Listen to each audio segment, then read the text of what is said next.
Bismillahirrahmanirrahim.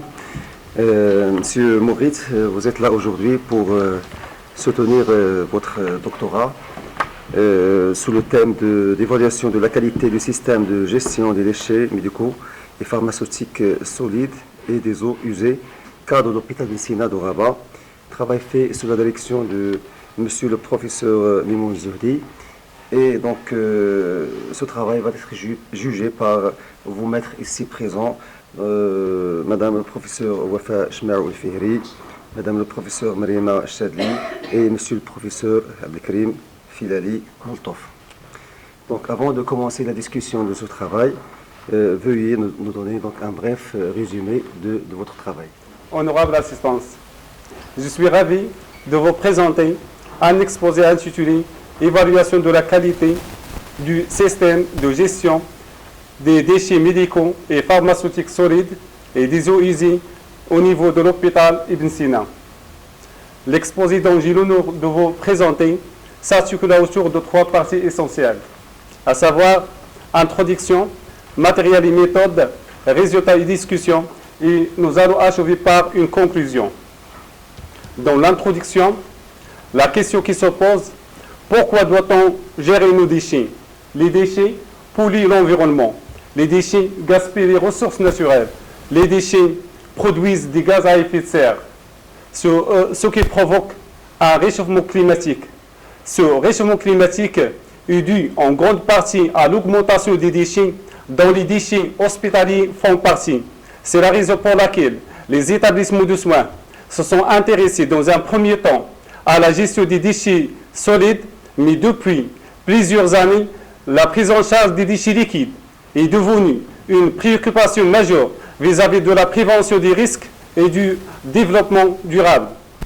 Parmi les établissements de soins, l'hôpital qui fonctionne aujourd'hui est devenu une source de pollution qui touche aussi bien la population interne de l'hôpital que la population de desserte dans sa zone de desserte, ainsi que la population riveraine dans l'endroit où il rejette ses déchets. Ces déchets contiennent divers éléments dangereux qui sont déversés dans les égouts sans traitement préalable et qui ont un impact direct sur la santé humaine en particulier et sur l'environnement en général.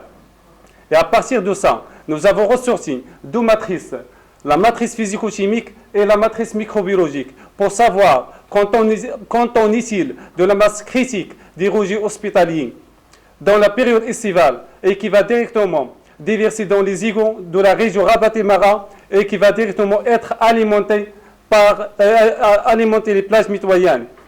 Sur cette base, nous avons questionné les professionnels de la santé et nous avons estimé les grandes pathologies telles que l'ORL, dermique et gastron.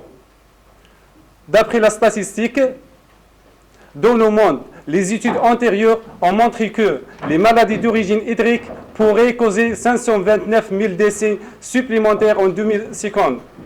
D'après notre étude a été menée par l'Organisation mondiale de la santé en 2002, les déchets sont responsables de 21 millions d'hépatite B, 2 millions d'hépatite C et 260 000 cas de sida. D'après la même étude, a montré qu'un taux d'infection nosocomiale était 14% en 2010.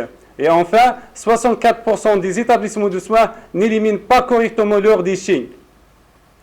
Alors au Maroc, les effluents hospitaliers sont déversés directement dans le réseau d'assainissement sans aucun traitement préalable. La problématique qui s'oppose, c'est la gestion des déchets. La gestion des déchets hospitaliers reste relativement anarchique. Cette situation peut impacter la sécurité des patients, la sécurité du personnel, la satisfaction des patients, mais ce qui nous intéresse en plus, c'est la qualité de l'hôpital, c'est son image de marque. Cette étude nous a permis de traiter, d'avoir un objectif général, c'est de connaître en plus de leur aspect réglementaire et leur typologie quantitative, le degré de pollution et la gestion des risques qu'ils génèrent. Et pour entamer cet objectif général, nous nous sommes fixés comme objectif spécifique quelques points principaux. C'est d'explorer le processus de gestion des déchets hospitaliers au niveau de l'hôpital Ibn Sina, de cartographier les paramètres physico-chimiques et microbiologiques des eaux usées de l'hôpital Ibn Sina et d'évaluer l'impact de ces déchets sur la santé publique, santé communautaire. Et pour la réalisation de ce travail et tenant compte diverses activités recensées dans la zone étudiée, 4 stations ont été retenues pour notre étude, à savoir l'hôpital Ibn Sina, qui est le point focal de déversement des eaux usées, et les 3 centres de santé tels que centre de santé Harhoura, centre de santé Ibn Khaldoun et centre de santé Shamsna. Et nous avons considéré que le centre de santé Shamsna comme cas témoin. Et à partir de ces stations, nous avons fait notre prélèvement et notre enquête. D'après ce tableau, 40 échantillons des eaux usées ont été prélevés dans l'hôpital Ibn Sina avec un questionnaire qui renfermant 7 items et totalisant 31 questions. Alors que dans les centres de santé tels que Harhoura, Ibn Khaldoun et Shamsna, 20 documents ont été prélevés. Ont été analysés pour collecter les différents types de maladies estivales. Pour les méthodes de recherche, il s'agit d'une étude descriptive et analytique rétrospective. Pour la population de l'étude, il s'agit de 2 matrices. Une matrice liquide a été représentée par les eaux usées de l'hôpital Ibn Sina. Une matrice des ressources humaines a été représentée par les professionnels de la santé. Pour le lieu et la période de l'étude, comme je vous ai déjà dit, 4 stations ont été retenues pour notre étude, telles que l'hôpital Ibn Sina et les 3 centres de santé, Harhoura, Ibn Khaldoun et Shamsna. Et pour la période de l'étude était entre 2014 et 2016. Pour les outils de collecte de données, il s'agit de 2 approches, une approche quantitative et une approche qualitative. Pour la première approche, au niveau du laboratoire, où on a fait les analyses des paramètres physico-chimiques et microbiologiques. Alors, au niveau sur le terrain, on a fait les analyses documentaires plus questionnaires. Pour la deuxième approche, qui est l'approche qualitative, il s'agit de focus group plus des entretiens. Pour la méthode d'analyse statistique, on a 2 analyses, une analyse quantitative et une analyse qualitative. Pour la première analyse, le traitement des données a été fait par plusieurs logiciels tels que l'IPInfo, SPSS et Surfer.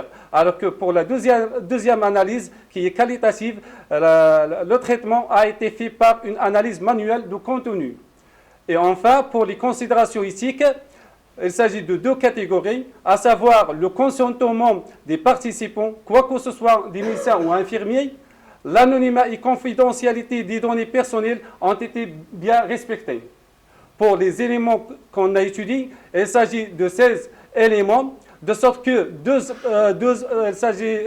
sont des paramètres physico-chimiques, tels que la température, le pH, la salinité, la conductivité, l'oxygène dissous, la demande biologique en oxygène, la demande chimique en oxygène, les nitrates, les phosphates et la matière en suspension. Les figures que vous voyez vous montrent les différents appareils que nous avons utilisés pour mesurer ces variables. Pourquoi on a mesuré ces variables? C'est pour avoir une idée sur le degré de pollution. De même pour les paramètres microbiologiques. Il s'agit de 4 éléments, tels que les coliformes totaux, les coliformes fécaux, les streptocoques fécaux et les flores mésophiles aérobies totales. Les figures que vous voyez vous montrent les différentes techniques que nous avons utilisées pour identifier les germes bactériens. L'identification a été faite par l'appareil Phoenix. Pour le résultat, notre résultat a été représenté par 3 volets. Volet du questionnaire, volet de l'analyse et volet des maladies. Pour les 3 volets correspondent 3 objectifs. Pour le premier objectif, explorer le processus de gestion des déchets hospitaliers au niveau de l'hôpital Ibn Sina. Cette étude nous a permis de retenir 10 points forts et 10 points faibles. Pour les points forts, il s'agit d'une vision d'amélioration chez les responsables, un budget important est alloué à la prestation, une organisation est mise en place. À titre d'exemple, 100% du personnel soignant est conscient des risques que peuvent engendrer les déchets pour leur santé. Un autre exemple, le moyen de protection utilisé par le personnel soignant est le port de gants avec une fréquence 50%. C'est en comparant ça avec les autres mesures de protection, telles que les masques, les lunettes et le lavage. Pour les points faibles, Il s'agit de l'insuffisance de la formation, l'insuffisance de sensibilisation et d'information, l'insuffisance en matériel, les pratiques et les attitudes, la faible coordination et implication des acteurs concernés, et enfin le faible suivi et contrôle des activités. À titre d'exemple, dans 56% des réponses des participants, la collecte est anarchique, contre 44% la collecte est régulière. Un autre exemple, 94% du personnel n'a pas bénéficié de formation, contre 6%. Encore un autre exemple, 76% du personnel estime que les actions de sensibilisation sont insuffisantes. Pour le deuxième objectif, qui est de cartographier les paramètres physico-chimiques des eaux usées au niveau de l'hôpital Vincina. La figure que vous voyez vous montre l'évolution temporelle des différents paramètres physico-chimiques étudiés au niveau des eaux usées au niveau de l'hôpital Vincina, de sorte que des variations, des concentrations maximales de la DCO, c'est-à-dire la demande chimique en oxygène, ont été enregistrées pendant le jour. C'est la période à forte vulnérabilité, alors que des concentrations faibles de la DCO, la demande chimique en oxygène, ont été détectées pendant le soir. C'est la période à faible vulnérabilité. Le tableau que vous voyez vous montre la comparaison du résultat des paramètres physico-chimiques obtenus dans notre étude avec la norme. D'après ce tableau, les indicateurs qui ont été représentés de pollution, qui ont été représentés par l'oxygène dissous, la demande biologique en oxygène, la demande chimique en oxygène, ont présenté des concentrations très élevées par rapport aux normes, ce qui traduit par une pollution. De même, pour les paramètres microbiologiques, la figure que vous voyez vous montre l'évolution temporelle des différents paramètres microbiologiques étudiés des eaux usées au niveau de l'hôpital Ibn Sina. En effet, des concentrations très élevées de la flore mésophile aérobie totale ont été obtenues pendant le soir, alors que des concentrations de la flore mésophile aérobie totale minimales ont été enregistrées pendant le jour. Le tableau que vous voyez vous montre la comparaison du résultat des paramètres microbiologiques obtenus avec les normes. D'après ce tableau, notre résultat dépasse les normes, ce qui traduit aussi par une pollution. Cette pollution a deux origines, une origine naturelle et une origine anthropique. Pour démontrer ces concentrations, nous avons utilisé une méthode statistique dite l'ACP. C'est l'analyse en composantes principales. Cette ACP nous a donné deux types de cercles. Un cercle de corrélation des paramètres physico-chimiques des eaux usées au niveau de l'hôpital Ibn Sina et un autre cercle de corrélation des paramètres microbiologiques des eaux usées au niveau de l'hôpital Ibn Sina. Le premier cercle nous a donné deux gradients. Un gradient de saisonnalité avec la matière en suspension, ce qui traduit par une origine anthropique.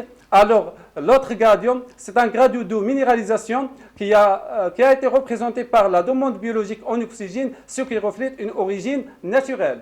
Pour l'autre cercle, ce cercle nous a donné de double gradient, un gradient de contamination coliforme, ce qui traduit par une origine anthropique. Alors l'autre gradient, un gradient de contamination en flore mésophile aérobie totale, ce qui reflète par une origine naturelle. L'étude de ces deux paramètres, c'est-à-dire les paramètres physico-chimiques et les paramètres microbiologiques, qu'est-ce qu'on a obtenu? On a obtenu un cercle avec double gradient.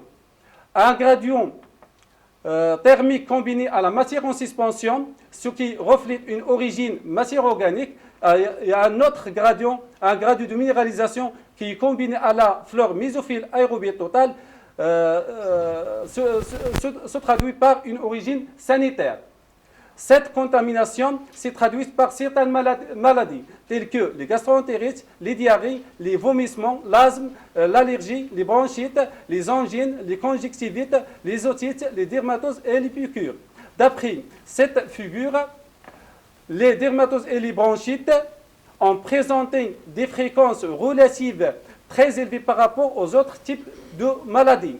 La population exposée, qui a été représentée par le centre de santé Harhoura et le centre de santé Ibn Khaldoun, a présenté des fréquences relatives très élevées par rapport à la population non exposée qui a été représentée par le centre de santé Temsna. Cette exposition s'est traduite par certains facteurs. Le tableau que vous voyez vous montre les fréquences relatives des maladies étudiées et leurs facteurs de risque. D'après ce tableau, les gastro-entérites ont présenté un facteur de risque très élevé par rapport aux autres types de maladies.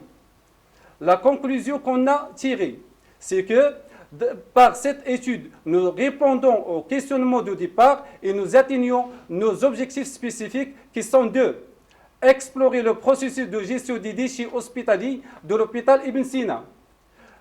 Cartographier les paramètres physico-chimiques et microbiologiques des eaux usées de l'hôpital Ibn Sina. Évaluer l'impact de ces déchets sur la santé publique, santé communautaire. Cette étude nous a permis de retenir que le système en question présente des points forts et des points faibles qui impactent ces résultats en termes de qualité, de sécurité et de satisfaction. Une dégradation de la qualité des eaux usées de l'hôpital Ibn Sina, faible à moyenne, a été observée.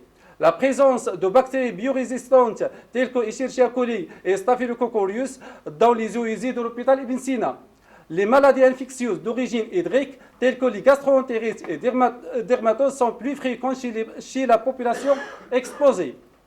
Et comme recommandation, mettre en œuvre de mesures correctives des dysfonctionnements constatés. Améliorer le fonctionnement du système existant. Intégrer les facteurs environnement et santé publique dans une conception durable de la gestion des eaux usées hospitalières.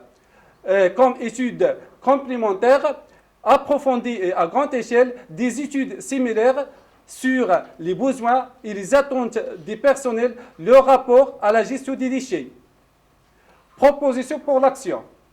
Renforcer le niveau de perception par une approche centrée sur les professionnels de la santé, formation, sensibilisation, information.